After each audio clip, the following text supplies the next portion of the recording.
Shalom, kita bertemu kembali dalam acara Irama Nafas Kehidupan.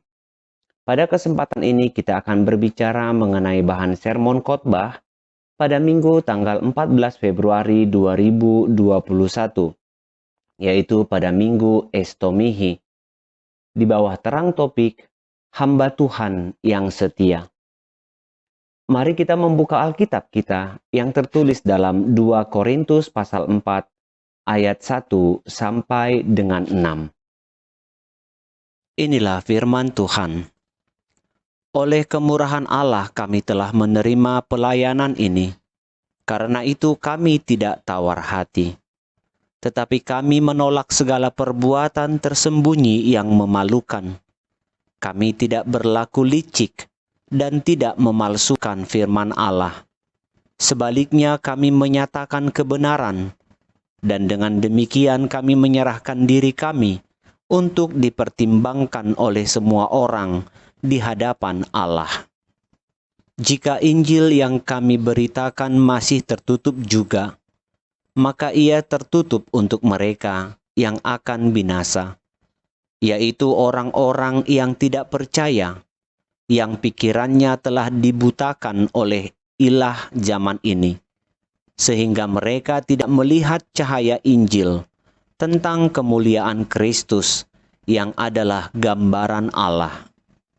Sebab bukan diri kami yang kami beritakan, tetapi Yesus Kristus sebagai Tuhan, dan diri kami sebagai hamba-Mu karena kehendak Yesus.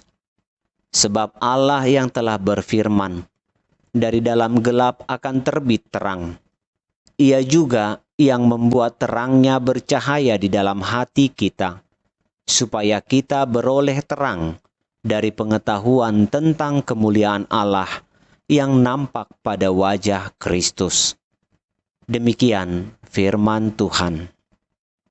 Paulus sangat dalam berusaha untuk menghadapi para pemfitnahnya yang meracuni jemaat Korintus. Dalam surat 2 Korintus, beberapa kali Paulus membela kerasulannya.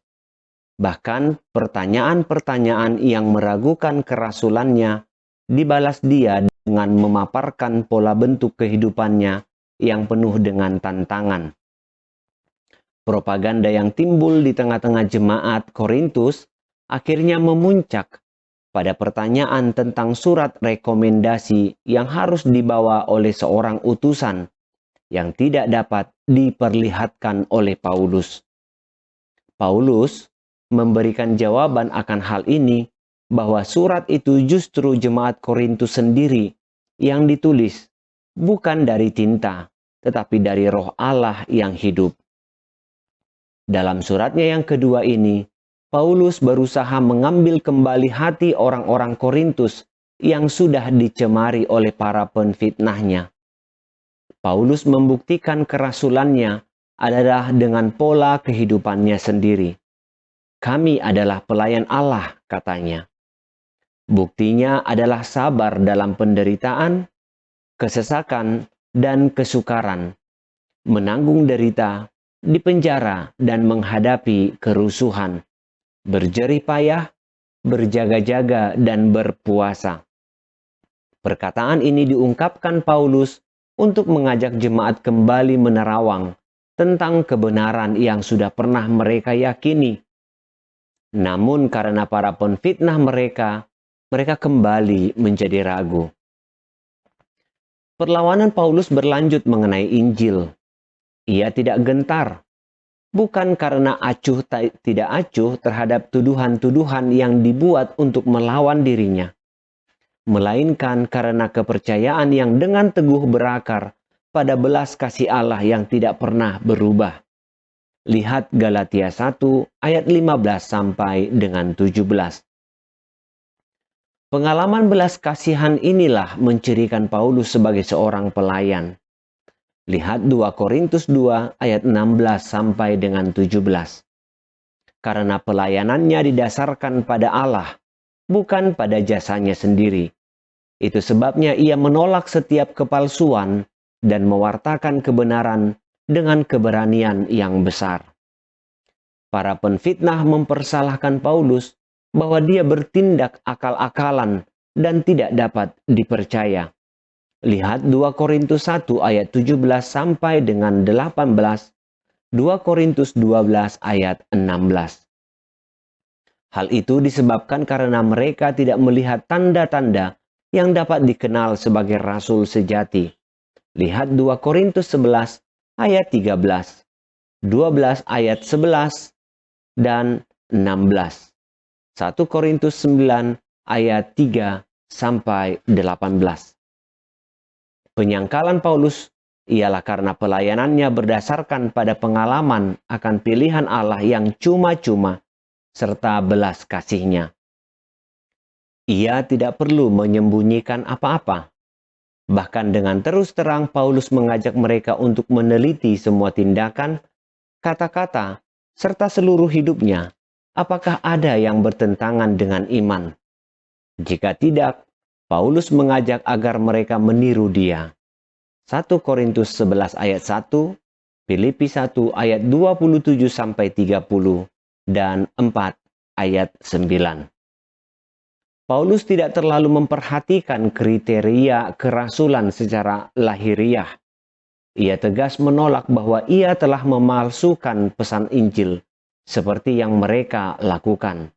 Lihat 2 Korintus 2 ayat 17. Bahkan dengan keras ia berkata, seandainya ia sendiri mengubahnya, terkutuklah ia. Lihat 2 Korintus 11 ayat 4. Saudara-saudari, di dalam pergumulan Paulus, ia tidak diam kepada mereka yang telah menfitnahnya. Tetapi dengan berbagai cara, ia membela kerasulannya. Dan ia menunjukkan bagaimana penderitaannya untuk memikul salib, sehingga ia sendiri masuk dalam penebusan Kristus. Ia tidak menyangkal sedikit pun apa yang Injil beritakan, dan ia tidak lari dari ketidaknyamanan yang ia alami. Apa yang hendak kita terima melalui pengajaran Paulus ini? Yang pertama, berdiri pada kebenaran, bukan membenarkan diri. Apa keterangan singkat sehingga kita mampu mengetahui perbedaan antara kebenaran dan pembenaran? Kebenaran adalah ilmu yang pasti yang datangnya dari Allah. Kebenaran tidak akan berubah sedikit pun. Sekalipun semua orang tidak berterima tentang pemaparan dan hukum kebenaran tersebut, tetapi esensi kebenaran tidak akan pernah berganti. Sedang pembenaran adalah suatu hal yang dicocok-cocokkan, sehingga seolah-olah menjadi benar. Dalam sebuah pengadilan, umumnya kedua hal ini akan diangkat. Ada yang mengangkat kebenaran, namun ada juga yang mencoba membenarkan diri dengan mencari dalih untuk dibenarkan. Orang yang menegakkan kebenaran artinya ia tahu bahwa ia tidak bersalah. Sedangkan orang yang berusaha mendapatkan pembenaran ialah mereka yang berada di posisi yang bersalah. Sehingga semua argumen dicoba agar ia berada pada posisi benar. Jika tidak mampu, maka ia akan mencari kambing hitam, asalkan ia lepas dari jerat hukum. Hal yang demikian sebenarnya tidak asing lagi bagi kita. Hampir setiap orang ketika ia dipersalahkan karena kelalaian misalnya, maka ia akan mencari pembenaran. Mengapa kelalaian itu bisa terjadi? Apakah dia salah? Ya, dia salah. Tetapi ia tidak mau dipersalahkan. Maka ia berusaha membuat sesuatu agar orang lain dipersalahkan. Ketika seseorang mendapatkan tugas untuk diselesaikan, tetapi ternyata sampai deadline ia belum menyelesaikan tugasnya, maka dengan mudahnya ia berkata kepada yang memberikan tugas, "Tugasku banyak sekali, kalian tidak tahu bagaimana capeknya," dan lain sebagainya. Ketika semua tidak mampu dipersalahkan, sasaran terakhir adalah persalahkan iblis. Mengapa hal ini terjadi? Karena sebagai manusia, kita tidak ingin disalahkan. Kita ingin selalu benar. Namun kenyataannya kita sering berbuat salah. Berbeda dengan orang yang benar. Ia mampu mempertahankan kebenaran yang ia lakukan. bahkan berani untuk diselidiki, berani untuk diusut. Tidak ada yang ditutup-tutupi.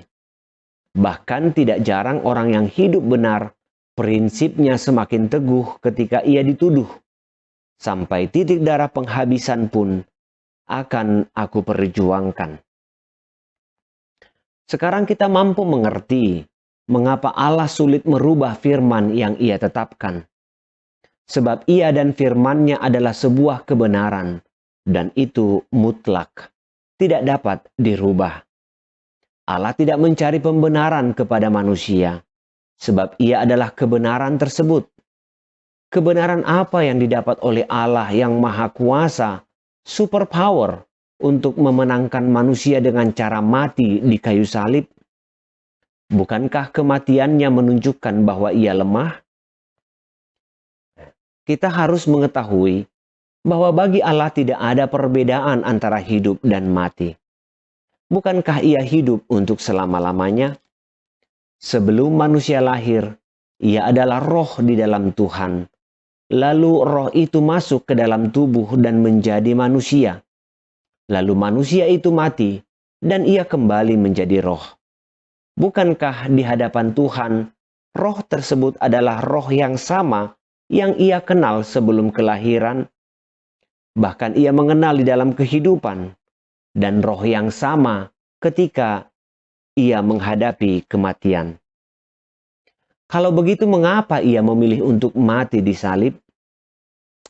Saudara-saudari, kita semua tahu, untuk memenangkan sebuah kompetisi, kita harus masuk ke dalam kompetisi itu sendiri. Untuk memenangkan kehidupan di dalam dunia orang mati, maka Kristus harus masuk ke dalam dunia orang mati. Tanpa masuk ke dalamnya, kompetisi itu tidak akan terjadi. Dan tanpa kompetisi, tidak ada yang namanya kemenangan. Memang sulit untuk menjalankan atau menegakkan kebenaran yang sejati. Selaku manusia, tentu tidak ada satupun kita yang sanggup. Sebab Roma 3 ayat 23 juga berkata, karena semua orang telah berbuat dosa dan telah kehilangan kemuliaan Allah. Karena itu jika kita masih mengandalkan pendirian kita selaku manusia, maka kebenaran Allah akan sulit untuk dilakukan. Satu-satunya jalan adalah menempatkan kepribadian kita kepada Yesus Kristus. Sehingga bukan kepribadian kita lagi yang menonjol, tetapi kepribadian Yesus Kristus. Karena itulah Paulus menekankan dalam Galatia 2 ayat 20. Namun aku hidup, tetapi bukan lagi aku sendiri yang hidup, melainkan Kristus yang hidup di dalam aku. Dan hidupku yang kuhidupi sekarang di dalam daging, adalah hidup oleh iman dalam Anak Allah yang telah mengasihi aku dan menyerahkan dirinya untuk aku. Dengan menghidupi kehidupan Kristus, maka kebenaran itu telah kita hidupi. Sebab semua perbuatan, perkataan, dan pikiran kita adalah pikiran, perbuatan, serta perkataan Kristus. Yang kedua, berusahalah untuk tidak dibutakan oleh roh zaman. Saudara-saudari, terkadang kenyamanan dan kemudahan dapat membutakan kita mengenai sebuah kebenaran. Lihat bagaimana pergeseran makna dari sebuah kata. Dulu libur di kalender selalu berhubungan dengan upacara keagamaan. Maka liburan selalu disebut dengan holiday, yang artinya hari kudus. Tetapi saat ini semua diartikan menjadi liburan. Minggu adalah holiday, sebab itu lahir dari hukum Tuhan, bahwa hari ketujuh adalah hari peristirahatan, artinya tidak bekerja, dan satu hari untuk beristirahat. Lalu berkembanglah zaman. Pemahaman tentang holiday telah berubah menjadi liburan, maka liburan dimanfaatkan untuk pergi ke tempat rekreasi. Gereja pun mulai ditinggalkan. Perkembangan zaman akan menuntun kita untuk meninggalkan iman, terlebih menuju pola kehidupan yang tidak dapat menunjukkan agama dengan benar. Dalam hal beragama pun kita bebas dalam menanggapi serta menafsirkan apa yang kita dengar. Penafsiran-penafsiran yang bebas tentunya akan berujung kepada kesalahpahaman tentang paham yang benar. Saat ini sangat berkembang pemahaman bahwa membaca Alkitab dapat dilakukan dari Alkitab itu sendiri dalam bentuk buku atau Alkitab dalam bentuk aplikasi. Semua pendapat serta pertanyaan mengenai hal yang demikian diarahkan kepada keputusan benar atau salah. Seharusnya itu semua tidak menjadi hukum yang mutlak, tetapi kepada realita layak atau tidak layak. Semua itu dimungkinkan demi kemudahan bagi seseorang untuk meningkatkan imannya. Tetapi apakah mungkin untuk lebih berkonsentrasi lagi membaca Alkitab melalui aplikasi, sedang handphone yang kita pegang tetap berbunyi, memberitahukan bahwa ada panggilan, ada SMS, dan lain sebagainya. Atau sedikit besarnya pikiran kita akan tergoda untuk membuka aplikasi lain yang disediakan dalam gadget kita. Apalagi dalam keadaan bangsa kita saat ini, jaga jarak adalah suatu protokol kesehatan yang harus dilaksanakan. Jika hati kita kebablasan memahami bahwa memuji Tuhan dapat dilakukan dari manapun tanpa harus berkumpul, bisa jadi salah satu dari tritugas panggilan gereja yaitu koinonia akan terkikis. Pada akhirnya akan menjadi hilang. Jika koinonia hilang, maka kedekatan kita pun akan menipis. Dengan menipisnya perasaan dekat kepada sekeliling kita, diakonia pun akan mulai hilang. Jika kedua hal ini makin meredup, otomatis marturia pun akan mati. Iman Kristen akan tetap terjaga dalam persekutuan yang indah antara kita dengan Allah dan dengan saudara seiman. Seorang bapak melerai anaknya yang pertama dengan adiknya untuk tidak berkelahi. Sedang kedua anaknya tersebut sudah berkeluarga. Dari kedua anaknya ini bapak tersebut memiliki 4 orang cucu. Perkelahian mereka nampaknya sangat serius. Bahkan mereka tidak mau berjumpa. Sebisa mungkin menghindar agar tidak ada urusan. Pada suatu hari bapak tersebut memanggil kedua anaknya bersama keluarganya. Di samping sebuah tungku perapian, bapak tersebut menanyakan mengapa mereka berkelahi. Semua anak-anaknya memberikan alasan masing-masing untuk membela kebenarannya sendiri. Ketika mereka berbicara, bapak tadi mengambil sebuah arang yang menyala dan menaruhnya di luar dari tungku perapian. Tiba-tiba bapak tadi bertanya, "Apa yang terjadi dengan arang yang saya pisahkan tadi?"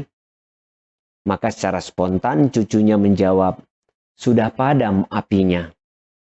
Bapak tadi berkata, satu-satunya jalan agar arang tadi tetap menyimpan panas dan api adalah ketika ia masih bersama-sama dengan arang lainnya yang masih membara.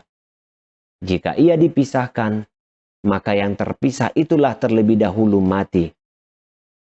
Saudara-saudari, kekuatan kita adalah di dalam kebersamaan. Jika kebersamaan itu tidak ada lagi, maka semua kita akan diombang-ambingkan oleh ajaran yang keliru, yang menurut kita benar, tetapi sesungguhnya menurut iman kita semakin jauh dari Tuhan. Dalam kebersamaan kita akan saling menjaga dan saling menegur. Sehingga ketika kita ingin diterbangkan oleh roh zaman, masih ada saudara kita yang menggenggam diri kita. Yang ketiga, pahit bukan untuk dibuang, manis bukan untuk ditelan. Terkadang dalam mengikut Tuhan, kita hanya berpikir tentang manisnya hidup. Menjadi hidup yang terberkati bukan hanya mengenai nikmatnya hidup, tetapi menjadi hidup yang terberkati adalah hidup yang mampu menunjukkan teladan bagi orang banyak. Artinya melalui kehidupan setiap orang harus menjadi guru dan pengajar kepada orang lain. Memberikan contoh kepada orang lain. Ketika badai datang, dia mampu bertahan. Ketika hidup sulit, dia berjuang. Dalam sebuah penderitaan, dia bertekun. Demikian juga dalam kehidupan yang nikmat. Ketika bersukacita, dia bersyukur. Ketika hidup nyaman, dia memuji Tuhan. Bahkan ketika berkat datang, dia berbagi. Jangan pernah tuntut orang lain untuk melakukan hal tersebut, sedang kita sendiri tidak melakukannya. Jika setiap kita melakukan hal tersebut, maka tidak ada lagi yang perlu dipersalahkan. Dan inilah pola hidup seorang hamba, bahwa diri kita bukanlah nomor satu, namun saling mendahului dalam berbuat baik. Suka dan duka haruslah tetap berpadanan kepada Kristus, sebab dialah Tuhan dan Tuhan kita. Jika kita mampu menerima yang baik dari Tuhan, mengapa kita menolak yang pahit? Bukankah dalam situasi yang baik maupun yang kurang baik, justru sebagai seorang hamba harus memberikan yang terbaik kepada tuannya? Sebagai seorang hamba kita harus bekerja keras untuk menyenangkan Tuan kita, bukan untuk merebut tahta kerajaan Tuan kita. Kalau mau hidup nyaman, maka jadilah tuan. Tetapi kita adalah hamba Allah. Sebagai hamba tentunya semua harus kita persiapkan untuk Tuan kita. Jikalau hidup kita setia kepada Tuhan, maka sebagai hamba yang setia, pembebasan dari Tuhan akan nyata. Maka kesetiaan itu akan membuahkan hasil, bahwa kita bukan lagi hamba, melainkan anak. Tetapi sebelum ke sana, tunjukkanlah kesetiaan sebagai seorang hamba. Nampaknya kesetiaan sangat sulit dicari pada zaman saat ini. Banyak orang akan setia pada hal-hal yang menyenangkan, tetapi sangat sedikit yang setia kepada hal-hal yang kurang menyenangkan. Lihat, sangat sedikit orang yang mau untuk bersama-sama berjuang meniti dari nol. Tetapi ketika sukses, orang-orang akan berdatangan untuk mencari keuntungan dari kita. Bukankah kita yang meniti dari nol akan memperjuangkan terlebih dahulu kesejahteraan mereka yang bersama-sama dengan kita berjuang? Jikalau ada yang datang setelah kita sukses, tentunya dia akan kita sisihkan terlebih dahulu. Demikian juga dengan iman. Sebagai hamba, mari setia kepada Tuhan. Bersama-sama dengan Dia, mari berjuang.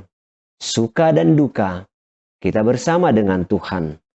Maka jika saatnya tiba, kita akan berbahagia dengan Tuhan yang menempatkan kita di sisi kanannya. Ingat pesan Yesus Kristus dalam Matius 10 ayat 32. Setiap orang yang mengakui aku di depan manusia, aku juga akan mengakuinya di depan Bapa-Ku yang di surga. Tetapi barang siapa menyangkal aku di depan manusia, aku juga akan menyangkalnya di depan Bapa-Ku yang di surga. Karena itu baik suka maupun duka haruslah seimbang. Kita adalah hamba, maka jadikanlah ini peringatan dalam hidup kita. Amsal 30 ayat 9 berkata, supaya kalau aku kenyang, aku tidak menyangkalmu dan berkata, siapa Tuhan itu? Atau kalau aku miskin, aku menjadi pencuri dan mencemarkan nama Allahku. Karena itu sebagai hamba, suka maupun duka, terlebih dalam hidup kita, jadikanlah hal utama untuk melayani Tuhan kita.